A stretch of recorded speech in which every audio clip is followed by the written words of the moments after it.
अयोध्या येथील श्रीराम मंदिराचा कारभार किंवा शेगावच्या श्री गजानन महाराज संस्थानचा कारभार भारतीय लष्कराकडे सोपवावा अशी मागणी माजी राज्यमंत्री सुबोध सावजी यांनी राष्ट्रपती द्रौपदी मुर्मू यांना पत्राद्वारे केली आहे। या विषयाची आता राजकीय आणि सामाजिक स्तरावर चर्चा सुरू आहे। आज आम्ही हे पत्र भारताच्या राष्ट्रपती महामहिम द्रौपदी मुर्मू यांना दिलं।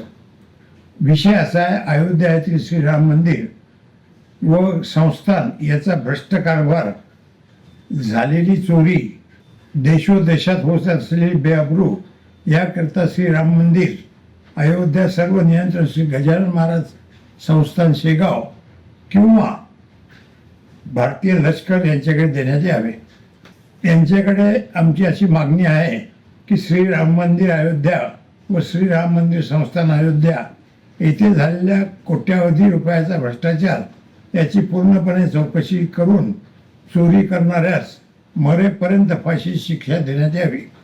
आपण श्री गजानन महाराज संस्थान शेगाव येथे आला होता।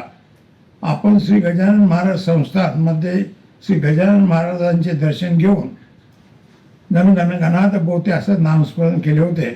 श्री गजानन महाराज संस्थान हे भारतात एक आदर्श संस्थान आहे असा आपण उल्लेख केला होता। भारतीय लष्करात असलेली प्रामाणिकता ती लक्षात घेता हा सर्व कारभार श्री गजानन महाराज संस्थान शेगाव किंवा भारतीय लष्कर यांचे सुपूर्द करावा। आमची मागणी जलद गतीने कार्यान्वित करावी अशी आग्रहाची मागणी आहे।